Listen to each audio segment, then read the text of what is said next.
오늘 저와 여러분들이 함께 나눌 말씀은 율법의 멍에에서 벗어나라입니다. 여러분, 우리는 늘 구원론이 흔들립니다. 나의 상황에 따라, 나의 감정에 따라, 나의 환경에 따라, 내 행위에 따라 우리는 구원이 흔들리게 되어지지요. 구원이 흔들리다 보니 우리는 살아가는 삶 자체에 우리 신앙생활도 고저가 있습니다. 어느 때는 높아졌다가 어느 때는 또 바닥으로 떨어지고, 하나님과의 관계 속에 신앙생활이 꾸준히 가야 되는데 우리의 감정과 같이 우리의 환경처럼 좋았다 나빴다 좋았다 나빴다 하는 걸 보게 되어집니다.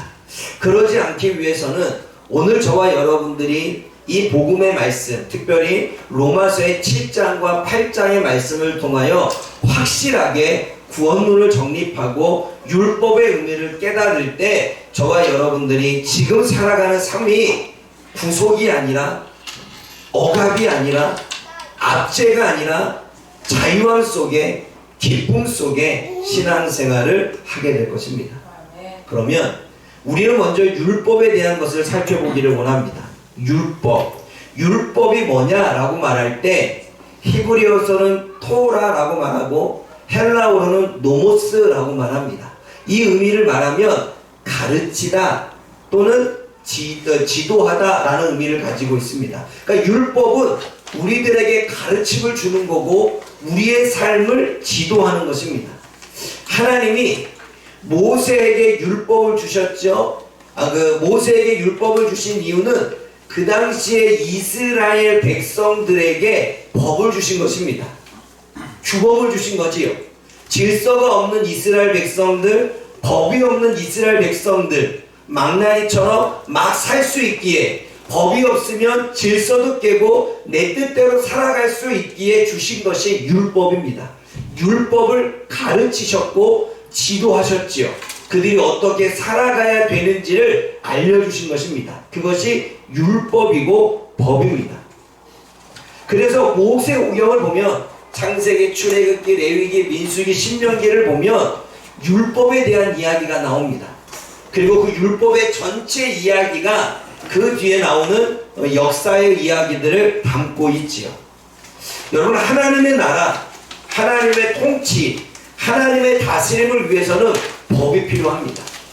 여러분, 우리나라는 대한민국의 헌법을 가지고 통치를 해나가지요. 미국은 미국의 헌법을 가지고 통치해 나아갑니다. 대한민국의 헌법이 미국에 적용될 수는 없겠지요. 그 나라 법은 그 나라를 통치하듯이 하나님 나라의 법이 있어야 됩니다. 여러분, 그 당시에 메소포타미아는 메소포타미아대로 법이 있었고 애굽, 이집트는 이집트대로 법이 있었습니다. 그러기에 하나님의 나라를 세워야 되는데 이 하나님의 나라를 세우기 위해서는 기준이 필요했다라고 해서 법을 주신 거지요. 그게 율법입니다. 그래서 율법은 하나님 나라를 세워가는 기준이 되고 하나님의 백성은 어떠한 존재인지를 알게 되는 기준이 되는 것입니다. 그 기준에 따라 하나님의 나라냐 아니냐, 하나님의 백성이냐 아니냐가 되는 거지요. 그러므로 율법을 지키는 자는 하나님의 백성이 되는 거고 율법을 지키지 않는 사람은 하나님의 백성이 아닌 것입니다. 이 당시에 바벨론의 사람들은 하나님의 말씀을 지키지 않았기 때문에 이방인이 되는 거고 이스라엘 백성들은 하나님의 법을 지켰기 때문에 하나님의 백성이 되는 것입니다. 로마 시대에는 로마의 법을 지키고 하나님의 말씀을 지키지 않았기에 로마 사람이 되는 거고 이 당시에 유대인들은 하나님의 법을 따랐기에 하나님의 사람이, 하나님의 백성이 된 것입니다. 그게 율법의 의미이지요. 근데 율법은 크게 두 가지로 나눕니다. 우리가 10계명에 보듯이 1계명에서 4계명은 하나님과의 관계, 어떻게 하나님을 섬길 거냐라는 부분이죠. 또 5계명의 10계명은 사람과의 관계, 사람을 어떻게 사랑할 것이냐라고 하는 부분에 대한 관계입니다. 그래서 하나님을 섬긴다는 건 하나님을 사랑한다는 거죠. 사랑하기 때문에 섬기는 것입니다. 그래서 제사의식과 그리고 오제사와 칠절기를 이야기하지요. 하나님을 섬기는 법, 하나님을 사랑하는 법에 대한 이야기를 하고 있습니다. 반면에 사람과의 관계에 사람들 간의 질서를 지키고 사람들을 사랑할 수 있는 이 법은 가족법, 공정거래법, 사회법, 민법이나 형법이나 윤리도덕법, 이 모든 법들을 다루고 있는 것이 모세오경의 이야기입니다. 그것이 율법입니다. 율법은 하나님을 어떻게 사랑해서 섬길 것이냐, 그리고 이웃을 어떻게 사랑하며 좋은 관계, 올바른 관계를 맺어갈 것이냐가 율법의 의미이지. 이게 율법이라면 멍에는 뭘까요? 멍에. 여러분, 멍에는 묵다라는 의미를 갖고 있습니다. 묵다. 여러분, 짐을 지거나 함께 일하기 위해 가축을 묶는 장비 있지요. 두 마리의 소가 일할 수 있도록 목에 이렇게 묶는 거 있죠. 이게 멍에입니다. 짐을 지고 나가는 동물의 상태, 이걸 멍에라고 말하죠. 근데 여러분, 이 멍에를 사람에게 쓰여질 때에는 주어진 의무나 부담이나 책임을 의미합니다. 동물에게 쓰여질 때에는 밭을 갈거나 아니면 짐을 나를 때 쓰는 멍에라고 표현한다면, 사람에게 쓰여질 때에는 사람이 지고 가는 짐, 인생의 무거운 책임. 만약에 우리 부모님들 같은 경우는 자녀를 양육해야 되는 무거운 짐들이 있지요. 이렇게 멍에겠지요. 회사를 운영하는 사람은 회사를 운영하기 위해서 여러 가지 고민이 있고 생각들이 있겠죠. 그 책임과 그 의무와 그 무게가 멍에라고 말할 수가 있는 것입니다.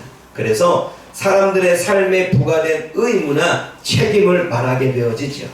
여러분, 말씀 한번 읽어보겠습니다. 말씀 한번 레위기 26장 읽어볼게요. 시작. 나는 너희를 너희에 대어 너희에게 죽는 것을 변하게 한 너희의 하나님 여호와니라. 내가 너희의 멍에 빗장을 부수고 너희를 가로서서 걷게 하였느니라. 너희 멍에 빗장목을 깨뜨렸다라고 말한 건 애굽의 노예로, 종으로 살았는데 그거를 멍에라고 말합니다. 노예로서의 지는 짐, 노예로서 무거운 책무, 그것으로부터 구원했다라고 하는 말씀이 레위기의 말씀이지요. 또 말씀 읽어봅니다. 신명기 28장입니다.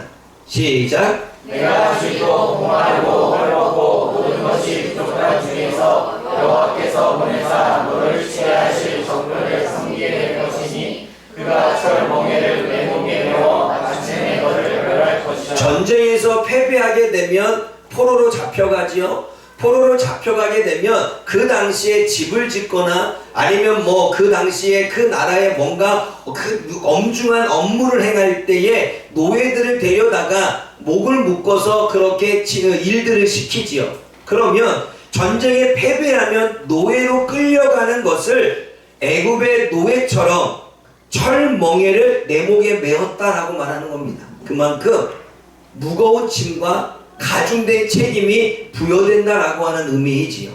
사도행전 15장 10절 말씀 읽어봅니다.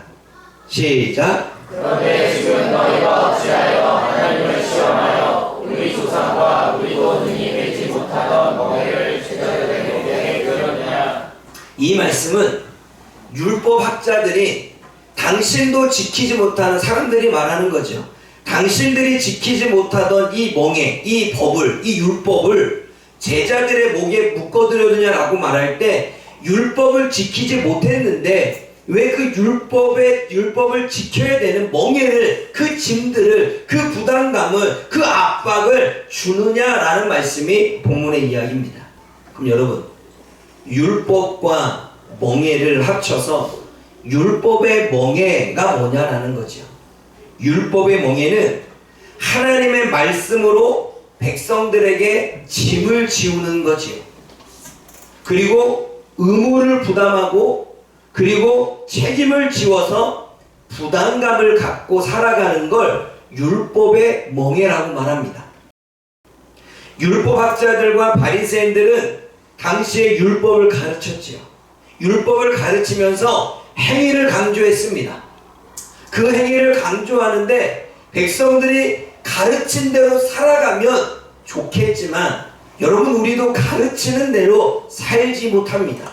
가르치는 대로 살지 못하니까 지킬 수 없음에 율법을 배운 것이 부담스럽고 그 진리를 알게 된 것이 무거운 짐처럼 다가와서 힘들게 살아갔던 사람들이 당시의 백성들입니다. 그러나 더 나아가 바리새인들은 율법을 지켜야지만 구원을 받을 수 있다고 강조했지요. 너희들이 율법을 지키지 않으면 구원받을 수 없어. 할 일을 행하지 않으면 구원받을 수 없어 라고 강조하기 시작합니다. 그리고 그 강조가 중세시대의 이 카톨릭 문화 속에서도 하나님의 말씀을 가르치고 그 말씀을 행해야지만 구원을 받을 수 있다는 선한 행위에 대한 강조가 이루어지지요. 그래서 그때부터 지금까지 행함이 없는 믿음은, 그러니까 행하지 않으면 구원을 받지 못한다, 법을 지키지 않으면 구원받지 못한다 라는 말을 가지고 산 것입니다. 근데 여러분, 백성들이 아무리 율법을 지키려고 해도 지킬 수가 없는 거죠. 그럼 여러분, 율법을 못 지키면 구원받을 수 있어요, 없어요? 없잖아요.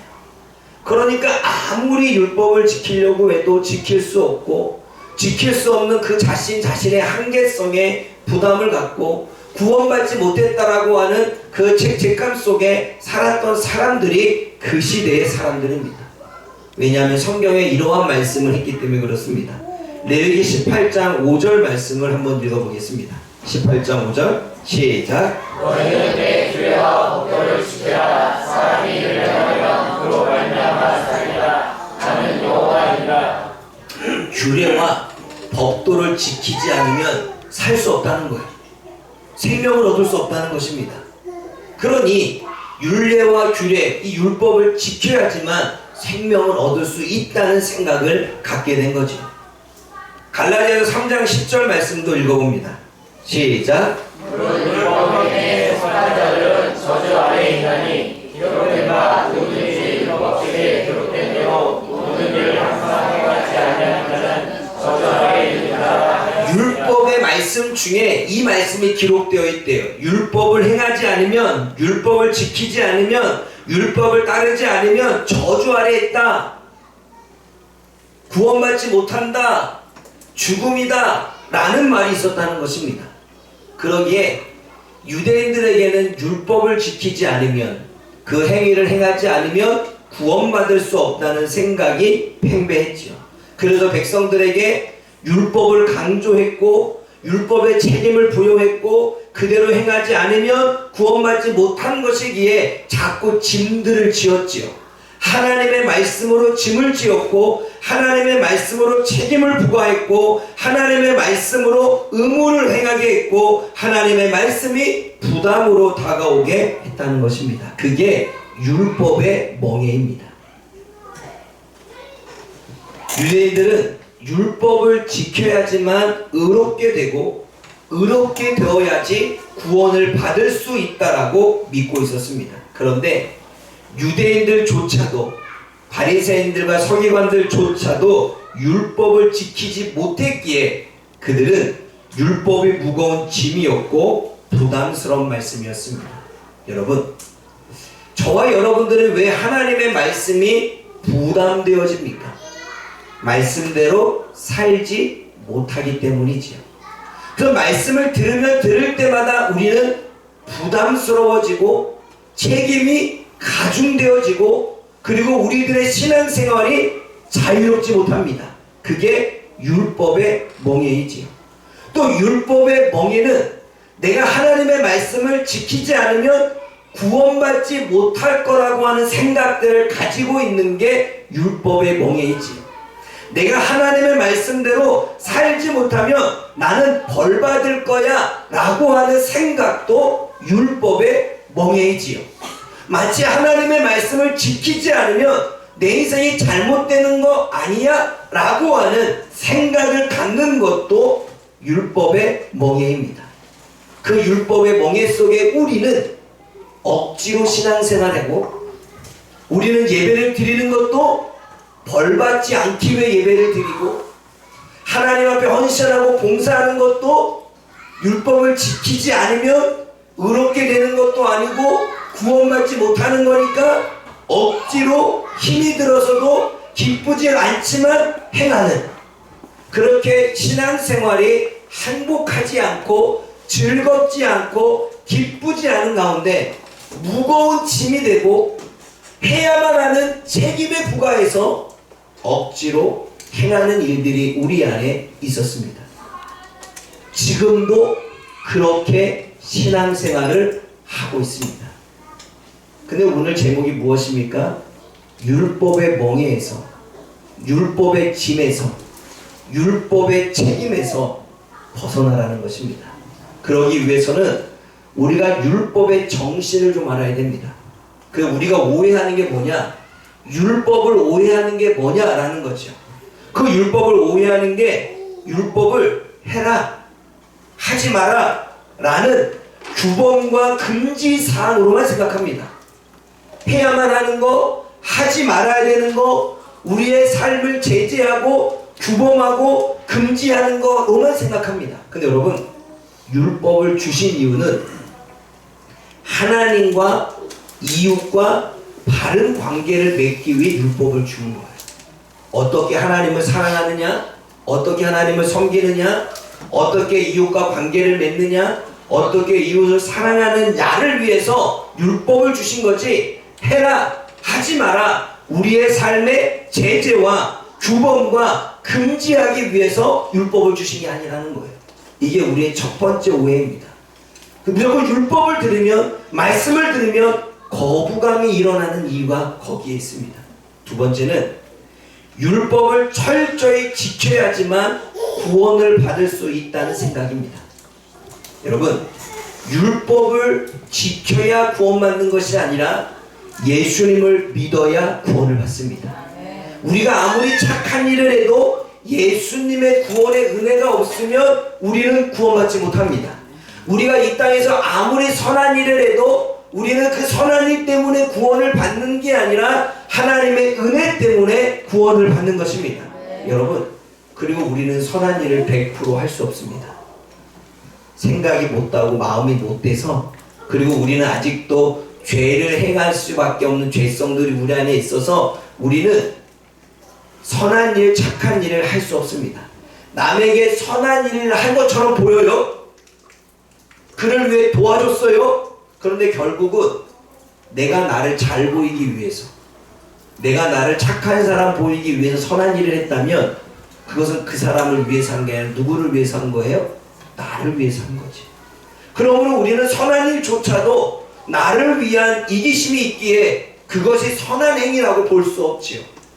그러므로 선한 행위로 구원을 받는 게 아니라 예수님을 믿어야 구원을 받는 것입니다. 율법을 철저히 지켜야지만 구원을 받는 게 아니라 예수님을 믿어야 구원을 받는다는 거죠. 이것이 구원에 대한 오해입니다. 또 율법이 부담스럽게 다가오는 것은 율법을 지키는 것이 불가능하다고 생각하기 때문에 무거운 짐과 부담으로 다가옵니다. 어떻게 율법을 지켜요? 율법을 지킨 사람은 예수님밖에 아무도 없잖아요 라고 하는 불가능이라고 생각합니다. 근데 여러분, 율법을 100% 못 지켜도 됩니다. 왜냐하면 예수님이 대신 지켰기 때문입니다. 그럼 말씀 한번 찾아보겠습니다. 여기 없으니까 찾아볼게요. 마태복음 5장 17절입니다.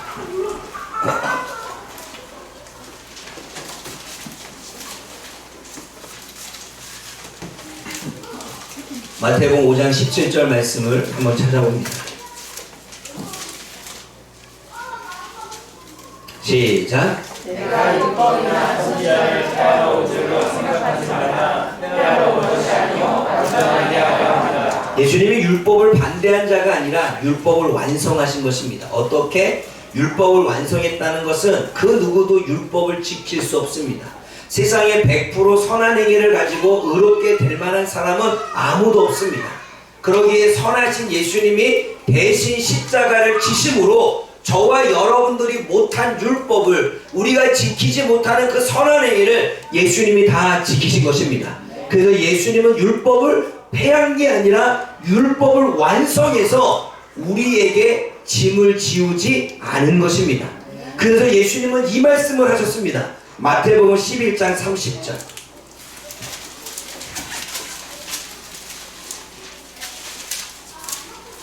마태복음 11장 30절 말씀 읽어봅니다.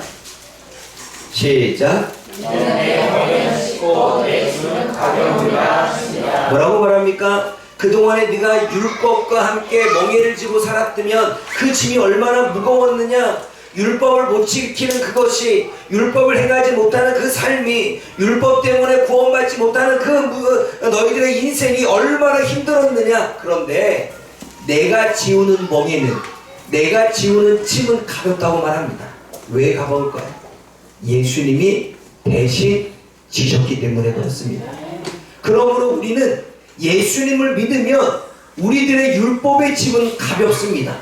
내가 온전히 지키지 못해도 예수님이 지키셨기 때문입니다. 내가 완벽하게 이루지 못해도 그 예수님이 완전하게 완성시키셨기 때문에 우리가 율법을 행하지 않아도 가벼운 것입니다. 그러므로 여러분, 율법 때문에 인생을 살아갈 때 무거운 짐 지은 사람이 자유롭게 살겠습니까? 예수님을 믿으면서 율법에서 해방된 사람이 자유롭게 살겠습니까? 우리는 말씀에 대한 오해, 부담을 갖는 건 율법을 100% 지켜야 된다는 생각 때문입니다. 절대로 지킬 수 없습니다. 그리고 우리가 지키는 것 대신에 예수님이 대신 지키셨다는 사실이지요. 이 은혜가 얼마나 큰지 아십니까? 그럼 우리를 속박과 압박과 짐과 압제로부터 우리를 자유케 하시는 것입니다. 또 관계적인 부분에서 우리는 율법을 오해합니다. 율법을 규칙, 의무, 책임으로만 인식합니다. 법이니까. 법이니까 규범, 규칙, 책임, 의무 이렇게만 생각하니 우리가 오해를 하는 것입니다. 율법은 하나님과의 관계를 의미합니다. 율법은 내가 하나님의 백성이냐 백성이 아니냐, 하나님의 나라에 속해 있느냐 속하지 않았느냐 라고 하는 관계성의 문제이지 규범의 문제가 아닙니다. 그러므로 우리는 율법을 생각할 때마다 규범을 생각하니 하나님의 관계를 생각하기보다는 법이라고 하는 인식 때문에 율법을 거부하게 되어지죠. 이게 율법에 대한 우리의 오해입니다. 그럼 여러분, 율법이 우리들에게 주는 유익은 뭘까요? 여러분 7장 12절 말씀 한번 읽어보겠습니다. 로마서 7장 12절 성경에 나와 있죠. 로마서 7장 12절 말씀 읽어봅니다. 시작.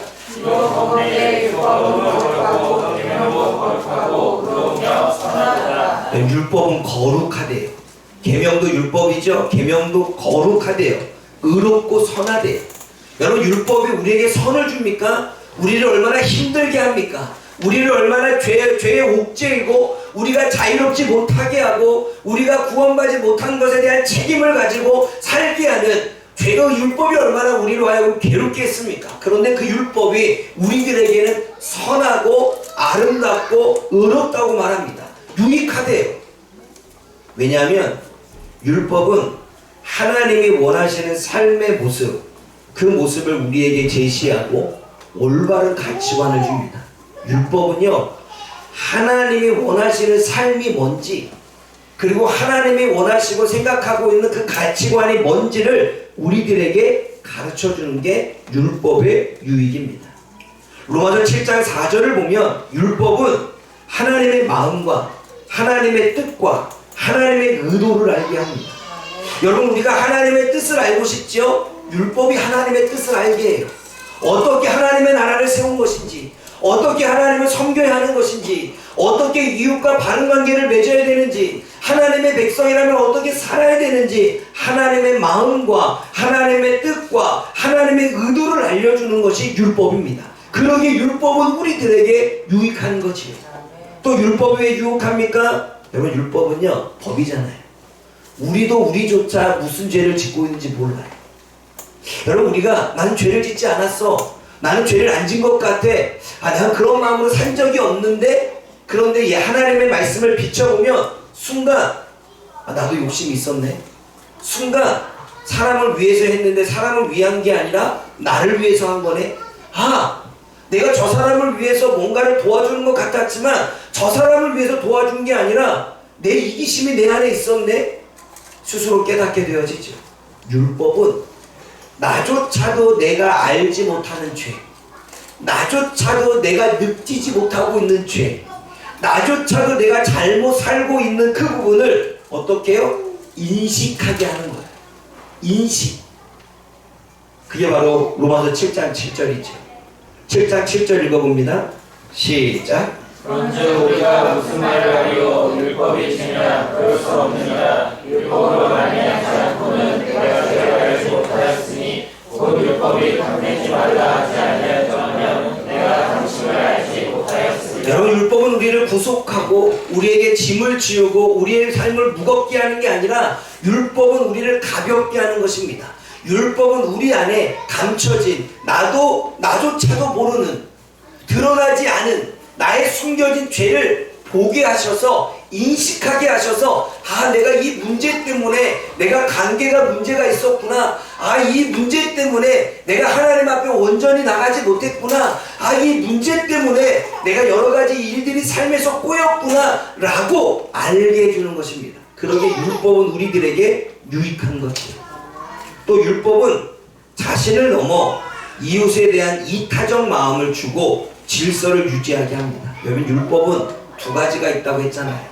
하나님을 사랑해서 섬기는 법, 이웃을 사랑해서 그 관계를 맺고 질서를 유지해 나가는 것, 이게 율법의 핵심입니다. 그러므로 너희들이 큰 계명이 뭐냐라고 말할 때 첫째는 하나님 사랑이요, 둘째는 이웃 사랑입니다 라고 말할 때 이게 십계명이지요. 여러분, 우리가 율법을 알면 사람을 어떻게 사랑해야 되는지, 사람과 어떻게 좋은 관계를 맺어야 되는지를 알게 되어집니다. 그러게 율법은 나의 개인주의, 나의 이기심에서 이타적인 마음을 품게 하는 거죠. 상대방의 마음을 공감하게 하는 거지요. 그게 율법의 유익입니다. 마지막 율법의 유익은 로마서 7장 9절 말씀 읽어봅니다. 시작. 전에 율법을 깨닫지 못했을 때에는 내가 살았더니 계명의 은혜에 죄는 살아나고 나는 죽었도다. 이전에는 율법을 통해서 내가 억지로 내가 짐을 지고 살아갔다면, 그것 때문에 우리가 신앙이 성장하지 못하고 부담이 되어서 예수님께 나아가지 못하고 말씀을 읽지 않았다면, 율법을 통해 성도는 자신의 위치를 깨닫습니다.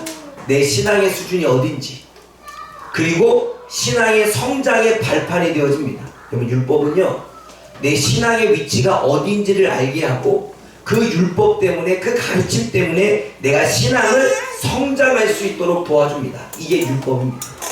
그럼 여러분들, 우리가 그동안의 율법을 규범만 생각하고 짐으로만 생각했기에 우리는 하나님의 말씀을 읽지 않았고, 그 읽지 않은 결과가 우리가 신앙의 성장이 더디되어지는 이러한 또 다른 악습을 낳은 것입니다. 그러므로 여러분, 율법은 우리들에게 유익한 것입니다. 그러기에 예수님은 율법을 폐하신 게 아니라 완성하신 것이지요. 그러면 여러분, 율법의 정신이 뭘까요? 율법의 정신을 알아야 됩니다. 먼저 율법의 의미는 하나님의 나라를 세우기 위해 주신 법이에요. 그럼 여러분, 우리가 하나님의 나라를 재건하자라고 말했다면, 우리의 삶 속에서 하나님의 다스림과 통치를 이루어가고자 말했다면 반드시 법을 알아야지요. 율법을 알아야 하나님의 나라를 세울 거 아니겠습니까? 그러므로 우리가 하나님의 나라를 세우기 위해서는 하나님의 말씀, 하나님의 규범, 하나님의 계명, 이게 필요한 것이지요. 또 우리가 하나님과의 올바른 관계를 맺고 올바로 섬기기 위해서 우리가 율법이 필요하고, 사람과의 율법의 올바른 관계를 맺고 질서를 세우기 위해서 필요한 것입니다. 거듭 이야기하는 것은 율법의 정의가 뭔지를 알아야 되는 거죠. 그래서 여러분, 율법의 정신은 이렇습니다. 율법의 정신의 핵심은 사랑입니다. 하나님 사랑, 이웃 사랑. 그럼 여러분, 율법의 정신이 사랑인데 하나님이 저와 여러분들에게 짐을 지우겠습니까? 율법으로 여러분들에게 부담스럽게 하고 여러분들에게 책임을 부과해서 여러분들을 힘들게 하겠습니까? 율법은 사랑입니다. 그리고 그 사랑은 십자가상에서 완성을 하셨죠. 이게 율법의 정신이에요. 율법은 나를 사랑하는 거고, 율법은 이웃을 사랑하게 만드는 거고, 율법은 하나님을 사랑하게 만드는 것입니다. 그것이 율법입니다. 두 번째, 율법의 정신은 정의와 공의를 세우기 위함입니다. 하나님을 섬기고 이웃을 섬기는 것, 이게 율법의 정신입니다. 또 율법의 정신은 하나님을 믿는 성도들을 거룩하게 구별하기 위한 거죠. 보세요. 당시에 이스라엘 백성들과 바벨론 사람들과 애굽 사람들을 구별하는 건 율법이었습니다. 하나님의 말씀을 따르느냐 안 따르느냐. 로마 시대에 로마 사람들과 유대인들을 구분하는 것은 하나님의 말씀이었습니다. 하나님의 말씀을 따르느냐 안 따르느냐. 지금 이 시대에 하나님의 백성이냐 하나님의 백성이 아닌 불신자냐 라고 구별할 수 있는 것 하나님의 말씀입니다. 하나님의 말씀을 따르느냐 따르지 않느냐, 하나님의 말씀을 믿느냐 믿지 않느냐가 하나님의 백성으로서의 구별을 주는 것입니다. 저와 여러분들이 오늘 이 자리에 있는 건 하나님의 말씀을 믿기 때문이고, 그 하나님의 말씀을 하나님의 말씀으로 받아들였기 때문에 이 자리에 있는 줄 믿습니다. 그러기에 우리는 하나님의 말씀으로 변화를 이루어가는 거고, 하나님의 말씀으로 성화되어 가는 것입니다. 왜요? 하나님의 말씀을 따르는 것이 우리의 주어진 하나님의 율법의 정신이기 때문에 그렇습니다. 또 마지막 정신은 무엇입니까? 율법은 스스로 죄를 인식하고 회개의 필요성을 알게 합니다. 이게 뭡니까? 법이 없으면 죄가 죄일 수 없습니다. 여러분, 우리가 교통법이 있고 민법이 있고 뭐 형사법이 있고 뭐 공정거래법이 있는 건 왜 있습니까? 그 법이 있기 때문에 그 기준으로 잘못된 거를 찾아낼 수 있는 거죠. 마찬가지로 우리가 하나님의 백성으로서 살기 위해서 하나님의 법이 있어야 우리가 우리의 죄가 뭔지를 알 수 있는 거예요. 그러므로 율법은 죄 인식을 줍니다. 내가 어떠한 죄를 짓는지, 내가 어떠한 마음을 품고 있는지, 내가 어떻게 잘못되어 살고 있는지, 그거를 알아서 어떻게 해요? 회개해야 되겠구나. 내가 잘못을 하나님께 고해야 되겠구나. 내가 다시는 그렇게 살지 말아야 되겠구나 라고 회개의 필요성을 알게 하는 것이 율법의 정신입니다. 죄를 지적하고 죄를 억압하고, 그래서 우리로 하여금 책망을 주는 게 율법의 그 핵심이 아니라 죄인식. 그 스스로가 잘못을 깨닫고 하나님 앞에 회개하게 만드는 것, 그게 율법의 정신이죠. 근데 여러분, 율법의 정신은 또 하나 있습니다. 죄를 인식할 뿐만 아니라 우리는 죄를 해결할 수 없잖아요. 그러기에 죄의 해결은 예수님밖에 할 수 없구나 라는 걸 아는 게 율법의 핵심입니다. 그래서 하나님의 사랑이 없으면 예수님이 못 오셨고, 예수님의 사랑이 없었으면 십자가의 은혜가 없었구나. 그 십자가의 은혜 때문에 내가 지금 이 죄도 해결받았고, 그 예수님의 십자가의 은혜 때문에 지금 내 생각과 마음으로 이 짓는 죄도 해결받았고, 그 예수님의 십자가의 보혈의 은혜 때문에 내가 지금까지 내가 구원을 받을 수 있는 은혜의 길을 걸어갈 수 있었구나 라는 걸 깨닫는 것이 율법의 핵심입니다. 아멘. 이번 다니엘 기도회를 보면 다니엘 기도회는 큰 산 것보다는 삶 속에서 하나님을 경험하고 하나님의 은혜를 알기에, 하나님의 사랑을 알기에 고난도 감수해 나아가는 사람들의 모습들을 보게 되어집니다. 그들이 그렇게 할 수 있었던 것, 하나님을 향한 사랑 때문이죠. 하나님이 나를 얼마나 사랑해 주셨고, 나에게 구원의 은혜를 베풀어 주셨고, 나의 이러한 몹쓸 죄도 해결해 주셔서 그 하나님의 은혜가 너무나도 크기에 그 하나님 앞에 헌신하고 자신의 인생을 들여나가는 사람들의 모습이 지금 다니엘 기도회의 간증의 모습이겠죠. 사랑하는 여러분, 그러므로 이 시간 우리가 느껴야 되는 건 율법의 멍해가 아니라 율법의 정신으로 자유케 되어지는 것입니다. 아멘. 여러분, 우리가 갈라디아서 5장 1절 말씀을 한번 읽어볼게요. 앞에 한번 읽어봅니다. 시작. 그리스도께서 우리를 자유롭게 하시고 우리를 주셨으니 그러므로 권하게 서서 다시는 종의 멍에를 매지 말라. 자유하래요. 다시는 종의 몸에 율법의 멍에 매지 말고 자유하라고 말씀합니다. 또 말씀 찾아봅니다. 로마서 7장 3절 말씀 읽어봅니다. 시작. 그러므로 만일 그 남편 생전에 다른 남자에게 하면 죽여라. 그러나 만일 남편이 죽으면 그 법에서 자유롭게 되나니 다른 남자에게 할지라도 그가 되지 않나니. 우리 율법의 멍에를 부부의 관계로 설명했습니다. 여러분, 우리가 부부랑 결혼하고 나면 서로가 부부이기 때문에 남편과 아내가 있는데 다른 사람을 만나면 간통이 되고 간음이 되죠. 그런데 남편이 죽거나 아니면 이혼을 했을 경우에는 자유자가 되어졌기 때문에 다른 사람 남자나 여자를 만나도 문제가 되지 않습니다. 자유하게 된 거지요. 이 얘기를 하는 거예요. 저와 여러분들은 예수님 때문에 우리가 율법의 멍에를 배웠다면 이제는 예수님을 만남으로 예수님의 멍에를 배웠기에 더 이상 율법의 지배를 받지 않고 예수님의 다스림을 받게 되는 줄 믿습니다. 그러므로 우리 율법이 주인이 아니라 예수님이 주인인 줄 믿습니다. 그러므로 율법의 다스림에서 벗어나 예수님의 다스림을 받아야 되는 것입니다. 또 로마서 7장 2절과 3절에 율법에 묶여있지 않고 예수님께 묶여있다고 말합니다. 이 말은 율법의 의무에서 벗어나 예수님 안에 자유함을 누리라는 거예요. 내가 율법을 지켜야지 이러한 매임에서 벗어나 자유함을 누리라는 것입니다. 또 율법의 종이 아니라 예수님의 종이라는 사실입니다. 그러므로 우리는 율법을 지켜야 하는 종에서 벗어나 예수님을 섬기는 종이 되라는 것입니다. 사랑하는 여러분, 율법의 부담에서 벗어나도록 구체적으로 말합니다. 율법은 구원과 상관없습니다. 아멘? 저와 여러분들이 지키지 않는다고 구원받지 못하는 거 아닙니다.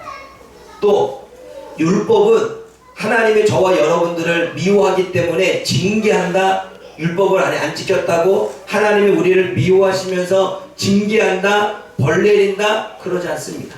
예전에 그랬죠. 하나님 말씀 지키지 않으면 하나님이 우리를 구원에서 탈락하거나 심판하신다 라는 말 때문에 우리는 두려워서 예배를 드리고 두렵고 무서워서 봉사하는 율법의 멍에를 지고 우리는 신앙생활을 했습니다.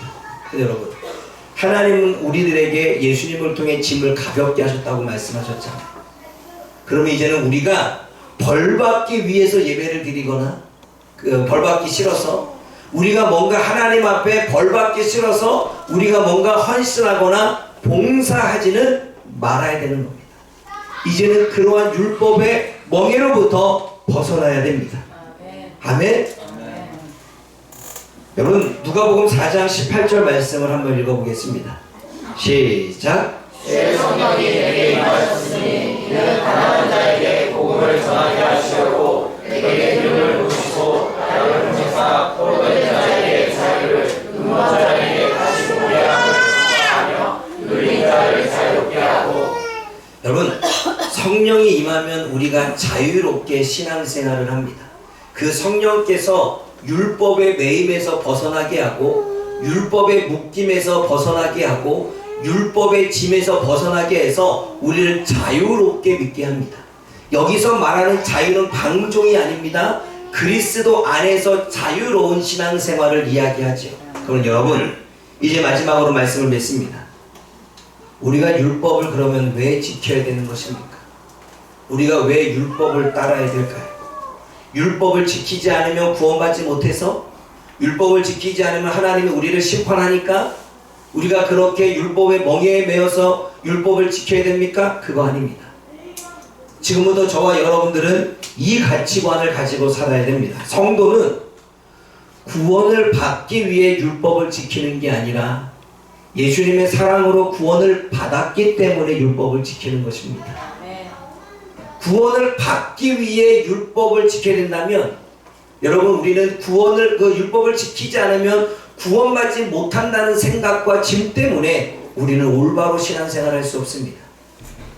우리는 구원을 받았기 때문에 하나님과 관계와 사람들에게 관계를 맺기 위해 우리는 율법을 지키는 것입니다. 성도는 하나님을 사랑하기 때문에 하나님의 이름을 위하여 율법을 지켜야 되는 것입니다. 하나님은 우리에게 하나님의 이름을 망령되이 일컫지 말라고 이야기했습니다. 그런데 우리가 하나님을 사랑한다고 말하면서 세상 사람들에게 하나님의 이름을 망령되이 일컫게 만든다면, 하나님이 욕먹게 한다면 우리는 잘못된 것이지요. 그래서 하나님의 이름이 욕먹지 않기 위해서 우리는 율법, 말씀을 따라야 되는 것입니다. 여러분 사랑하는 사람이 다른 사람들에게 욕을 먹으면 기분이 어떠십니까? 내가 사랑하는 남편이, 내가 사랑하는 아내가 다른 사람에게 막 욕을 먹어. 기분이 어떨까요? 마찬가지입니다. 우리가 하나님을 사랑한다면 그 하나님의 이름이 욕먹지 않기 위해서 하나님의 말씀을 지키는 것이지요. 또 성도는 우리가 하나님의 나라를 세우기 위한 것이 하나님의 뜻이고 또 우리가 가야 될 길이라고 한다면 우리가 하나님의 나라를 바르게 세우기 위해서 율법을 지켜야 되는 거죠. 또 성도는 하나님의 백성으로서 구별된 삶을 살기 위해 율법을 지켜야 되는 거예요. 여러분, 왜 우리가 하나님의 백성입니까? 하나님의 말씀을 따르기 때문에 하나님의 백성인 거죠. 만약 하나님의 말씀을 따르지 않으면 불신자지요.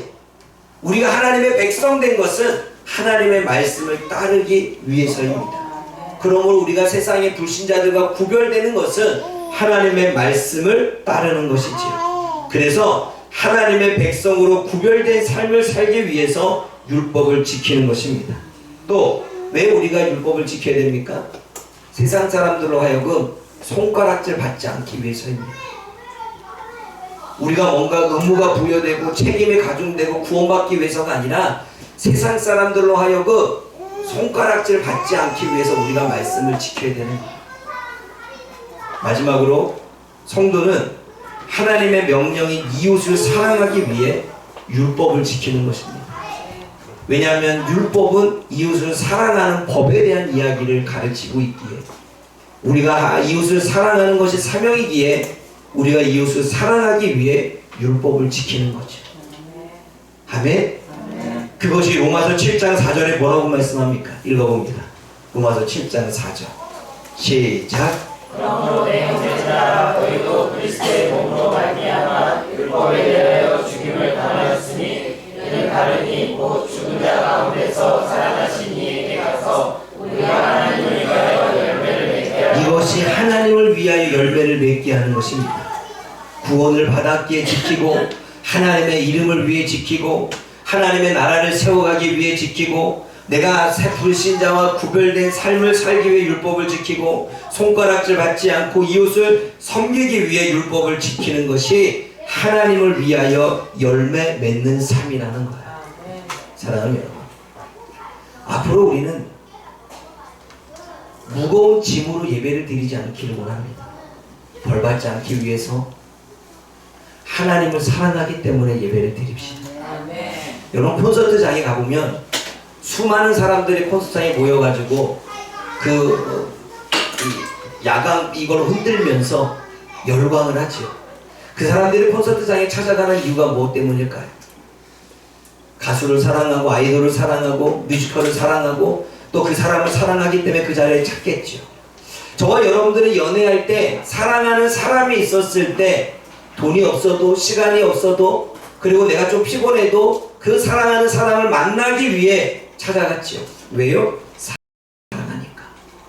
사랑은 어떠한 부분에 있어서 우리로 하여금 선택권에 올바른 결정을 내리게 하지요.